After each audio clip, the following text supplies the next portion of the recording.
Hey, welcome back to another video of Masterclass Mondays by WPSO. This week when I was thinking about how to become a better slam writer, I was thinking about how it's important to understand and to work with poetry and poetic forms that already exist. So I find poetic forms amazing training ground. They're like a predetermined structure that you have to fit your language into, which means you have to think outside the box and solve problems and push yourself beyond your normal patterns, which is also always amazing as a writer, to go beyond what you're used to doing. Now, a poetic form that I'd like to focus on today, and I think is really directly helpful for slam, is something called the epistole. Now, the epistole, it comes from the Greek word epistoli, which means a letter. It's a letter, basically. And what's cool about that is that when you're writing a letter, your language becomes very direct, very emotional, and very confessional. So it's very it's very in person, like it's you talking to something, talking to someone. And that makes it very direct. So that's really helpful for slam poetry when you want to be felt as an individual. You want to be talking to the audience as if you are you are intimate. So yeah, I'm going to give you 3 steps for this exercise. The first one is find an object in your room that makes you feel something. It might be something old that you've had for a long time, or that has been around since your childhood. It might be something you feel negatively towards, that has a negative connotation, or it could be something that you love so much. It's like you feel passion for it, whatever. You need to feel something for this object and write a letter to it. See how it goes. See what comes to light through this process.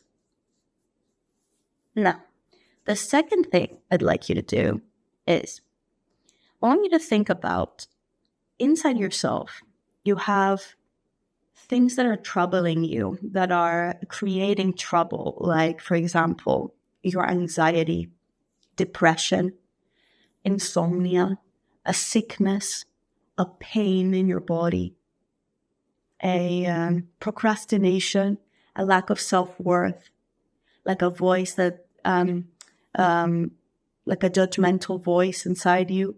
Pick one that is troubling you right now and write them a letter. Now, in the process of writing them a letter, you will also begin to see them more clearly.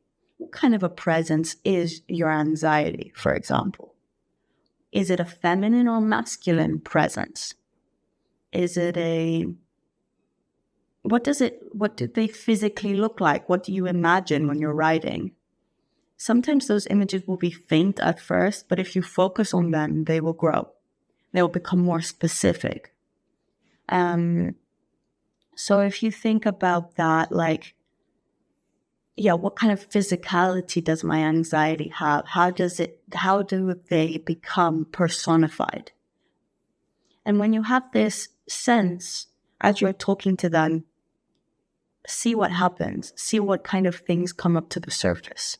You can write your complaints. It will come naturally to you when you connect with that anxiety. And then, after you're done with that, write the response. So how does this is kind of like a magical process, so it's a little bit, I cannot tell you what that's going to look like or sound like, but once you put yourself in that position, you'll know what you want to say. You'll know what that perspective has to say.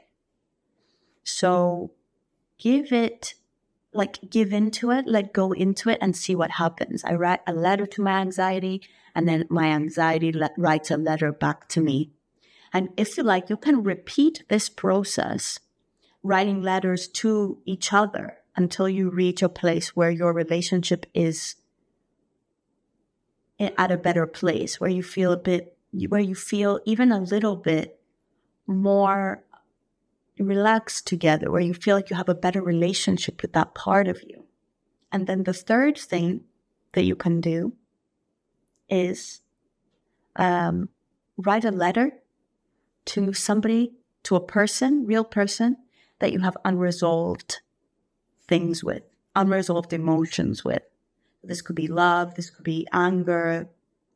Find a person that you're still carrying some words that you never told them and write them this letter. This works really well also for grief. If you've lost somebody that you loved and they passed away, this is a really good way to cleanse some of the grief that you're carrying about that. So what really comes to light when we use this form in poetry is that cannot be afraid. It's a way of not being afraid of your emotions, not being afraid of the difficult, dark, intense things that you carry within you, and how writing these letters brings you face to face with unresolved emotions that you might be carrying and helps you build a relationship with them and talk to them directly. And I think really great poetry is made from these places. And when we're not afraid to face ourselves and our emotions and the things that we're carrying, and then we become really powerful and fearless writers. And I think, I always write from this place, and I think my work becomes really relatable because I am